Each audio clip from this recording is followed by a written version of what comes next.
मतलब मानो 6-7 सेशंस की खरीदारी है, उसके बाद वापसी जो है वो पीछे हटती हुई एफआईज की तरफ से। Mansi, good morning. देखिए, हाँ, सबसे बड़ी चिंता बाजार के लिए यही है कि एफआईज आखिर बेच क्यों रहे हैं। कुछ रीजंस उसके पीछे जरूर है, ऐसा नहीं कि बिना किसी रीजन के बेच रहे हैं वो। 2-3 दिन पहले तक हम चर्चा कर रहे थे कि नेट मई में करीब 23,000-24,000 करोड़ रुपए के आसपास की बाइंग है। लेकिन कल जो बिकवाली फिर से हुई है स्टॉक फ्यूचर्स में, इंडेक्स फ्यूचर्स में, कैश में 11,500 करोड़ रुपए के आंकड़ा, जैसे कि आप बता रही हैं, ये आंकड़ा है। और इससे थोड़ा सा सेंटिमेंट जरूर निश्चित तौर पर वीक होगा। और तनाव ये है कि अब जब तक एफआईज की तरफ से रिवर्सल नहीं आता, यानी जब से खरीदारी उनकी नहीं आती है, बाजार में थोड़ी सी ये संशय वाली स्थिति, थोड़ी सी सेंटिमेंट को लेकर चिंताएं ये निश्चित तौर पर बनी रहेंगी। दरअसल देखिए हुआ क्या था, दो चीजें हैं जिसके चलते मुझे लगता है कि एफआईज बेच रहे हैं। एक तो ये कि अर्निंग्स ऐसा नहीं कि बहुत कोई तोड़फोड़ आई हो, बहुत कोई जबरदस्त अर्निंग्स नहीं आई हैं Q4 के। हाँ, ठीक रहे हैं, कोई वहां से चिंताएं निकल के नहीं आई हैं, लेकिन बहुत कोई ऐसे कमाल के नतीजे नहीं आए हैं। दूसरी चीज ये कि चाइना ने ब्याज दरें घटाई थी अपनी 1 साल की और 5 साल की, और हालांकि 10 बेसिस पॉइंट की ही कटौती थी चीन के सेंट्रल बैंक की दरों में, लेकिन थोड़ा सा उसे सेंटिमेंट को डेंट जरूर लगा। आशंकाएं इस बात की होने लगी कि क्या एफआईज यहां से बेचेंगे। तीसरी चीज ये है कि अमेरिका में आप देखिए कि जो बॉन्ड यील्ड है वहां पर लगातार स्पाइक अप कर रही है। हालांकि कल 7 या 8 बेसिस पॉइंट के आसपास की गिरावट आई है 10 ईयर के बॉन्ड यील्ड में, लेकिन अभी भी ये 4.52% का आंकड़ा है। और अगर ये अगर बढ़ता है, अगर बॉन्ड यील्ड में उछाल अगर हम देखते हैं, तो थोड़ी सी चिंताएं बढ़ेंगी। 30 ईयर की बॉन्ड यील्ड ऑलरेडी 5.18 के आसपास की रीडिंग है।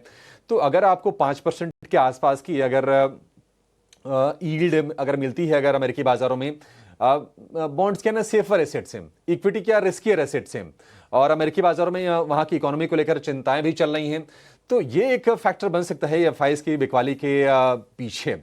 तो टेंशन निश्चित तौर पर ये है साफ तौर पर। हालांकि कल हमने लास्ट आवर के ट्रेड में निफ्टी में अच्छी हमने रिकवरी देखी, करीब 125 अंकों के आसपास की। निफ्टी बैंक की बात करें तो 325 अंकों के आसपास रिकवरी। लेकिन ये रिकवरी कितनी टिकेगी, ये इस चीज को लेकर निश्चित तौर पर तनाव है। ऊपरी स्तर पर बाजार के लिए टिकना मुश्किल है, और आज वैसे भी शुक्रवार का दिन है, तो जो रणनीति यही होनी चाहिए कि पोजीशंस को आप हल्के रखें। इंडेक्स में अगर ट्रेड ना मिल रहे हो तो ना सही, स्टॉक स्पेसिफिक या फिर रिजल्ट स्पेसिफिक जो मौके आ रहे हैं उनको भुनाने पर कोशिश करनी चाहिए।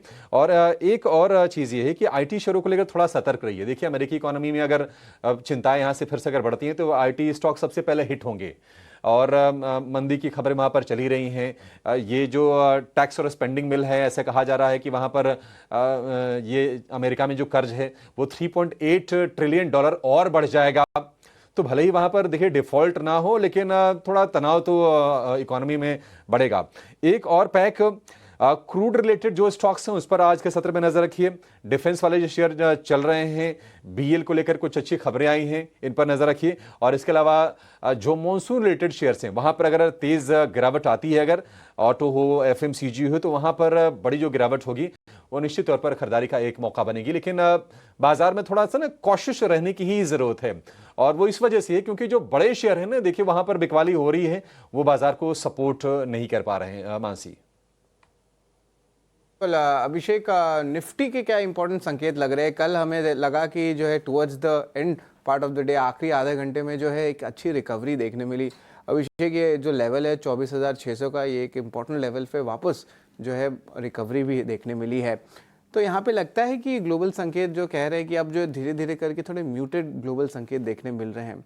और अभी देखिए गिफ्ट निफ्टी भी जो है towards the positive side 30 point ऊपर खुल रही है। तो यहाँ पे क्या सेटअप लग रहा है? अभी वेट एंड वॉच ही रहेगा निफ्टी का, कि यहाँ पे कुछ और बड़े पोजीशंस बन सकते हैं कि नहीं बने?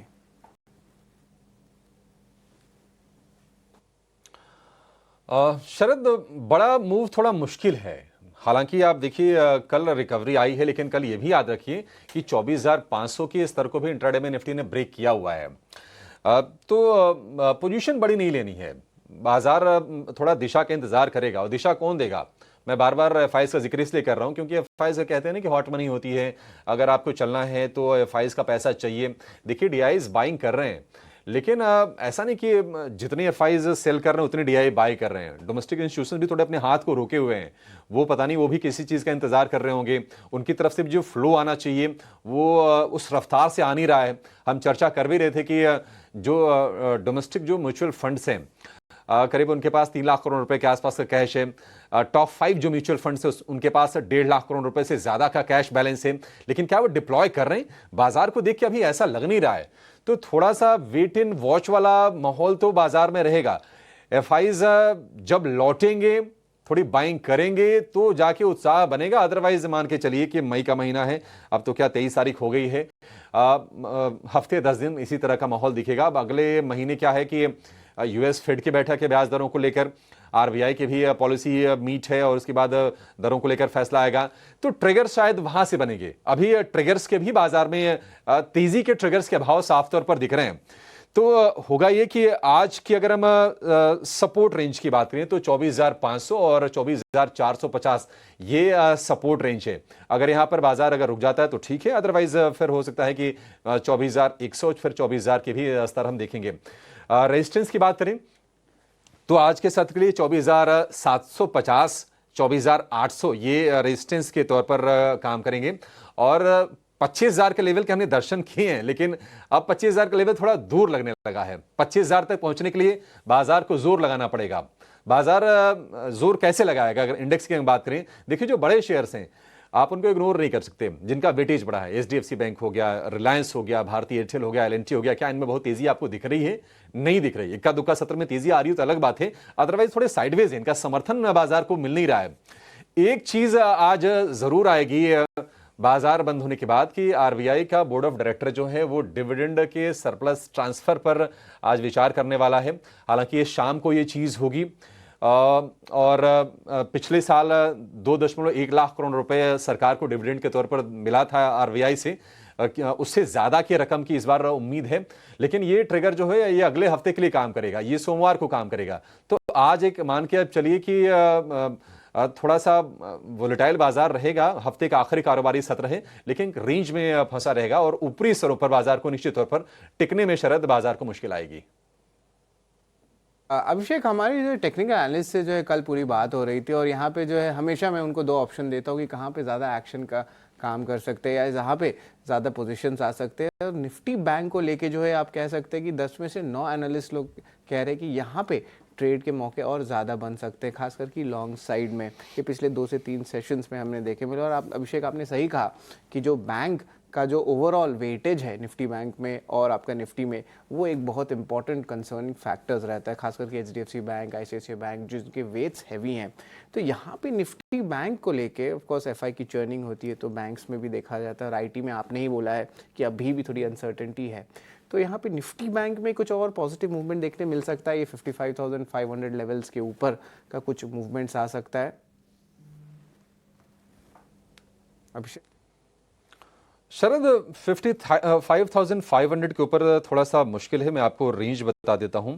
54,500 से लेकर 55,500 ये एक मोटा मोटी रेंज है निफ्टी बैंक के लिए। और देखिए निफ्टी बैंक क्या ना कि मूव्स दिखाता जरूर है, और उसके मूव्स दिखाने की वजह यह है कि अब 12 ही शेयर हैं। 12 शेयर में 2 शेयरों का जो वेटेज है वो 55% के आसपास का है। आईसीआईसीआई बैंक और एचडीएफसी बैंक को मिला दें तो अगर ये दोनों चल गए तो फिर ऊपर चलेगा, दोनों अगर गिर गए तो फिर नीचे काफ़ी तेजी से आएगा। बाकी बहुत सारे मतलब बाकी अदर भी इसमें 10 बैंक हैं, बट उनका वेटेज के लिहाज से थोड़ा सा योगदान थोड़ा रिलेटिवली कम है। तो थोड़ा क्या है ना कि चंचल ज़्यादा है निफ्टी बैंक। आज के अगर हम सत्र की बात करें तो अगर 54,500 के मान लीजिए अगर नीचे अगर ये जाता है तो अगला जो सपोर्ट होगा, जहां पर कॉल्स के डेटा सजेस्ट कर रहे हैं और ऑप्शंस के डेटा जो सजेस्ट कर रहे हैं वो कि 54,000 एक बेस के तौर पर काम करेगा। उसके नीचे अगर गया तो फिर शायद थोड़ी सी और गिरावट बढ़ेगी। रेजिस्टेंस की बात करें तो 55,000 पर एक फिलहाल मजबूत रेजिस्टेंस दिख रहा है निफ्टी बैंक के लिए, और उसको अगर पार करता है तो फिर 55,200 पर भी एक ठहराव है। 55,500 फिर थोड़ा सा मजबूत वाला रेजिस्टेंस है, उसके पार जाने में निफ्टी बैंक के लिए मुश्किल होगी। आज देखना होगा कि निफ्टी बैंक की चाल क्या होती है। मतलब देख के ऐसा लग नहीं रहा है कि निफ्टी बैंक के लिए कोई ऐसे बहुत कोई बड़े ट्रिगर्स हों जिसके चलते यहाँ पर बहुत तेजी दिखने की उम्मीद है। देखिए ग्लोबल संकेत वीक हैं, डोमेस्टिक क्यूज नेगेटिव नहीं है, लेकिन कोई बहुत ज़्यादा कंस्ट्रक्टिव भी नहीं है जिसके सहारे हम ये कह पाएँ कि नहीं निफ्टी बैंक की चाल कुछ अलग होगी, निफ्टी की अलग होगी। तो आज वोलेटाइल ट्रेड रहेगा आज बाजार में, और ये है कि देखते ये गिफ्ट निफ्टी, मुझे थोड़ा यकीन आज भी कम है कि 28-30 अंक जो ऊपर दिख रहा है क्या ये ऊपर खुल पाएगा। एक चीज़ ज़रूर है कि अब क्या है ना कि बाजार इस तरह का नेचर हो गया है कि बहुत सारे लोग ऐसा होते हैं कि जब रैली होती है तो मिस करते हैं, तो बाद में लगता है कि अच्छा अब बाजार नीचे आया है तो हमें पार्टिसिपेट करना है।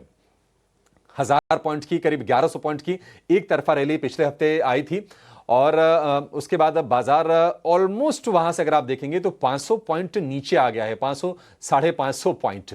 तो एक झटके में मतलब एक वीक में ये बाजार ने अपने लेवल्स को गंवाए हैं। थोड़े बहुत नीचे ट्रेडर्स एक्टिव हो सकते हैं, लेकिन बहुत ज़्यादा आज बाजार से उम्मीद करके चलनी नहीं चाहिए। इंडेक्स में आज पैसे बनने की संभावना कम है, स्टॉक स्पेसिफिक अप्रोच रख के ही चलनी चाहिए, और जो हमारे एक्सपर्ट्स जो स्टडी करके लेकर शेयर आएंगे उनसे समझेंगे कि आपके लिए आज के सत्र में मौके कहां पर बनेंगे। शरद। ठीक है, तो चलिए इंडेक्स वाइज ज़्यादा एक्सपेक्टेशंस ना रखें, और जब ज़्यादा एक्सपेक्टेशंस नहीं रखेंगे और अगर कोई मिराकल होता है, कोई मजबूती के साइंस नज़र आते हैं तो खुशी भी ज़्यादा होगी। बिल्कुल याद रखिएगा कि ये पूरा का पूरा हफ्ता जो है काफ़ी कमज़ोरी भरा देखने को मिला है भारतीय बाजार के लिए। काफ़ी सारे चैलेंजेस थे और कल का सत्र भी कुछ ऐसा ही था। शुरुआत से ही हमने प्रेशर बिल्ड कर बाजार देखा, निफ्टी को लगातार प्रेशर बिल्ड करते हुए देखा। एक समय काफ़ी गिरावट 24,460 और उसके बाद 24,600 के आसपास ये क्लोजिंग दिखा रहे हैं। सपोर्ट लेवल्स, साथ ही जो स्ट्रैटेजी इस पर लगातार बातचीत करते रहेंगे, टेक्निकल एक्सपर्ट भी जब हमारे साथ जुड़ेंगे उनसे भी बातचीत का दौर जो है वो जारी रहेगा। लेकिन रिजल्ट बैक्ड एक्शन की अब बात कर लेते हैं। कई सारे नंबर्स जो हैं वो आते हुए दिखे हैं। कैश स्पेस की तो अब भी लिस्ट जो है लंबी है, बिकॉज कैश के नंबर्स ढेर सारे होते हैं। निफ्टी और एफएनओ के अब नंबर्स जो हैं धीरे धीरे कम आना शुरू हो जाएंगे, बिकॉज ऑलमोस्ट सारे नंबर्स जो हैं वो रिफ्लेक्ट हो चुके हैं। आपके स्क्रीन पर आप देख रहे हैं अब तक जो तिमाही नतीजे हैं, नतीजे कैसे रहे वो भी लगातार हम आपको बता रहे हैं। लेकिन कल बाजार बंद होने के बाद एक्सचेंजेस पर ढेर सारे नंबर्स आते हुए दिखे। उसमें कुछ निफ्टी से जुड़े नंबर्स थे, कुछ एफएनओ से जुड़े नंबर्स थे, डाइवर्सिफाइड एफएमसीजी स्पेस से जुड़ा आईटीसी मेजर के भी नंबर्स थे। सारे नतीजे कैसे रहे डिटेल में एक बार जान लेते हैं, उसके बाद आज कौन से नंबर्स आने वाले हैं उसके अनुमान भी आप तक रखेंगे, और साथ ही खबरों वाले शेयर्स भी। लेकिन पहले रिजल्ट्स का एक्शन। वैसे देखा जाए तो शरद ऑलमोस्ट सारे के सारे मेजर नंबर्स आ चुके